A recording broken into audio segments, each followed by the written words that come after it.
Olá pessoal, sejam muito bem-vindos à nossa videoaula de Mecânica dos Solos. Eu sou Cristiano Capelani Quaresma, professor do programa de mestrado em Cidades Inteligentes e Sustentáveis e na Engenharia Civil aqui na Uninove. Hoje nós falaremos a respeito da mecânica dos solos, mas é uma aula introdutória. Nesta aula, nós abordaremos o conceito de solos. Também falaremos a respeito da importância do estudo de solos e falaremos do conceito da mecânica de solos e de como que a mecânica dos solos pode servir à engenharia civil a fim de evitar problemas e, ao mesmo tempo, garantir construções mais seguras. Acredito que a maior parte de vocês já deva ter, em algum momento, tido algum contato com algum tipo de solo. Acredito também que a maior parte de vocês já deva ter percebido que os solos possuem cores diferentes e também características distintas, ou seja, o solo não é o mesmo em todos os lugares. Como podemos observar, temos aqui o primeiro aspecto a ser observado a respeito dos solos. Acredito que para verificar as diferenças de solos, vocês não devem ter precisado fazer um ensaio de laboratório, não é verdade? Na realidade, o que vocês fizeram foi simplesmente usar o sentido de vocês, a visão. Dentre as características do solo, aquela que mais ressalta aos nossos olhos é a cor. Nós temos diferentes perfis de solos ou diferentes tipos de solos com cores diferenciadas. As cores nos dizem muitas coisas. Por exemplo, nós temos solos que são mais amarelados, solos que são mais escuros, solos que são mais avermelhados e solos que são mais acinzentados. Essas características são importantes porque nos dizem a respeito de condições importantes do solo. Por exemplo, solos mais acinzentados são típicos de perfis mal drenados ou perfis que estão constantemente repletos de água ou encharcados. Isso é típico de áreas contíguas a canais fluviais ou então de proximidades de rios e lagos. Quando nós falamos a respeito de solos como esta camada aqui, esta camada do solo que é mais escura, esse tipo de camada nos remete a uma maior quantidade de matéria orgânica decomposta, umificada. Quando nós falamos de solos mais avermelhados como este, ou esta parte do perfil, estes solos nos indicam solos bem drenados e com uma presença significativa de óxido de ferro. Outras características visuais que podemos perceber das partículas de um solo arenoso, nós entendemos que essas diferentes cores tratam-se de diferentes minerais que compõem esse material. Uma outra característica importante em relação ao aspecto visual é a textura. Vejam que os diferentes solos possuem texturas, ou, em outras palavras, as partículas que compõem um solo possuem tamanhos diferentes. Neste caso aqui, nós temos um exemplo de cascalho e areia com tamanhos maiores e, ao mesmo tempo, um solo argiloso com tamanhos de partículas menores. Isso também nos remete a uma outra qualidade do solo. Ele não é homogêneo e, portanto, essas diferenças de tamanho de partícula influenciam no seu comportamento e na sua resistência e compactação. Além do aspecto visual, cabe destacar que os solos também são diferenciados por meio do seu aspecto textural, a partir do tato. A sensação ao tato nos permite diferenciar algumas classes de solo. Por exemplo, se nós tivermos uma amostra de solo arenosa e uma amostra de solo mais argilosa, ou seja, numa amostra mais arenosa, nós temos partículas maiores. Num solo argiloso, partículas menores. Quando nós fazemos um teste com o nosso tato, sentindo essa sensação ao tato, muitas vezes com o solo seco, podemos cair num erro de acharmos que a argila também se trata de um solo arenoso. Entretanto, para este ensaio, por exemplo, que a gente faz, ou esse teste, nós colocamos um pouco de água na amostra. Esse pouco de água, e daí a ideia de estarmos trabalhando com a massa úmida de solo, esse pouco de água permite que as nossas sensações em relação à amostra sejam mais fidedignas em relação ao que de fato ela representa. Por exemplo, se nós tivermos um solo mais arenoso, a sensação ao tato é de aspereza. Se nós tivermos uma amostra mais argilosa, a sensação ao tato é de certa pegajosidade, plasticidade. Se nós tivermos, por exemplo, uma amostra que tem um predomínio da fração silt, nós teremos uma sensação de sedosidade, como se fosse um giz, por exemplo, um talco de bebê. Percebam que nesta figura foi possível com esta amostra realizar ou formar uma espécie de um rolo. Nós veremos nas aulas, mais adiante, que nós realizamos esse mesmo procedimento para determinar os limites de estado do solo. Mas o mais importante nesse momento é percebermos que se nós estivermos manipulando uma amostra de solo argilosa, úmida, nós poderemos e conseguiremos realizar ou formar esse tipo de rolinho. Além disso, quando nós pegamos e dobramos as pontas desse rolo num solo argiloso, nós conseguimos fazer como se fossem biscoitos ou anéis. Se for um solo mais arenoso, nós não conseguiremos formar esse tipo de rolo, porque nós não temos a consistência devida. Bom, mas vocês devem estar se perguntando, o que é solo? Eu vou pedir a licença de vocês para ler com vocês um trecho do livro do Braja Das.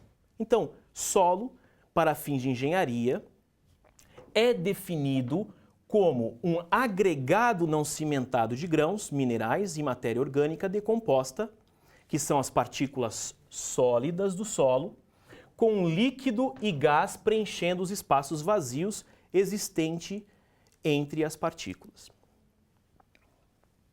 Em outras palavras, se nós observarmos, por exemplo, este desenho retirado do livro do Lepsch, 2002, nós verificamos exatamente o que o Braja Das disse, ou seja, nós temos solos que são compostos por partículas individuais, unitárias, que estão em contato entre si e que possuem vazios entre essas partículas. Esses vazios nós chamamos de poros. Esses poros podem estar com água ou ar. Quando os poros estão cheios de água, nós dizemos então, ou seja, 100% dos poros ou do volume dos poros estão ocupados por água, nós dizemos que o solo está saturado. Reparem esse esquema. Aqui nós temos representado nesta flecha verde aqui, nós temos os sólidos, ou seja, as partículas do sólido. E aqui nós sabemos que essas partículas podem ser de origem mineral ou orgânica. Ao passo que em azul podemos ver os poros do solo, que pode ter tanto água quanto ar, ou somente água, ou uma parcela então de água e ar. Mas que aspectos do solo são importantes de serem observados ou analisados? Isso vai depender da ciência que estuda o solo. A mecânica dos solos é uma ciência que estuda solos, mas existem outras ciências que também têm o solo como objeto de estudo. Dentre essas ciências, nós podemos citar, por exemplo, a edafologia. A engenharia agronômica, por exemplo, herda exatamente em suas técnicas de análise as mesmas técnicas desse campo do conhecimento. Para o edafólogo, o mais importante é a fertilidade do solo, ou seja, qual é a capacidade do solo em permitir o desenvolvimento de plantas. Dessa forma, por exemplo, para um edafólogo, nós sabemos que solo muitas vezes são uns 20 centímetros da camada superficial, que é natural que a maior parte o meio de desenvolvimento da maior parte das plantas e das sementes. Então, aqui eu trouxe para vocês um esquema, né, do Liebig. Na realidade, é a lei do mínimo, onde a preocupação fundamental da edafologia é verificar como é que está a condição do ambiente germinativo das sementes, em termos de luz, em termos de macro e micronutrientes e em termos de água. A lei do mínimo aqui no caso é dado por esse trecho, aqui, esse pedaço do balde quebrado, que a gente pode observar quando derrama água, é exatamente para referenciar que o potássio se tornou o agente limitante ao desenvolvimento. Essas informações são importantes porque o edafólogo vai procurar, então, corrigir esse solo e garantir que esse solo tenha os nutrientes mínimos para o desenvolvimento de determinado tipo de espécie. Bom, se nós considerarmos uma outra ciência, nós temos também a pedologia. A pedologia é uma ciência que também estuda solo, mas diferente da mecânica dos solos e diferente da engenharia civil. A pedologia, ela trata-se de uma ciência pura, aquilo que a gente chama de uma ciência que não necessariamente em seus estudos está atenta a uma aplicação prática do seu conhecimento. Quando a gente fala, por exemplo, da pedologia, o pedólogo ele visa estudar o solo pelo solo, no sentido de entender as diferentes camadas, que são chamadas de horizontes, para determinar qual foi o ambiente de formação daquele solo. Com isso, o pedólogo ele consegue reconstituir o pedólogo consegue reconstituir o ambiente de formação daquele solo específico. Mas e na engenharia civil? Quais são os aspectos importantes que nós temos que perceber? Dentre os aspectos importantes é que a maior parte, ou o total das construções humanas, estão sobre o terreno, sobre o solo. Além disso, o solo também trata-se de matéria-prima para construção. Se você vai construir se você vai construir, por exemplo, um aterro, se você vai construir uma estrada, se você vai construir, por exemplo, se você vai construir um aterro, se você vai construir uma estrada, uma barragem, todas essas obras precisam de solo. Daí a necessidade da gente entender as características desse solo, o comportamento deste solo e saber se ele vai suportar a carga que nós colocamos. Essas características são determinantes para o tipo de fundação que será adotada. Mas qual que é a importância da mecânica de solos nesse contexto?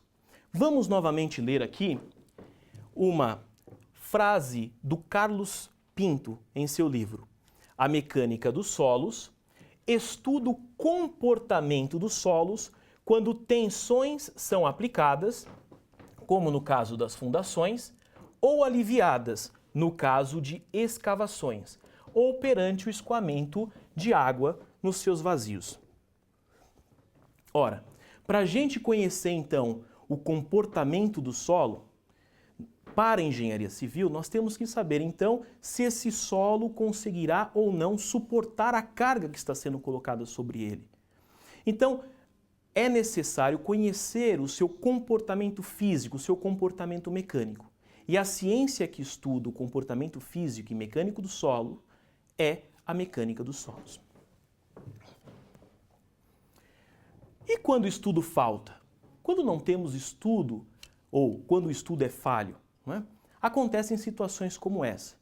Na primeira situação, nesta situação específica, nós temos aquele quadro que é o mais famoso, a Torre de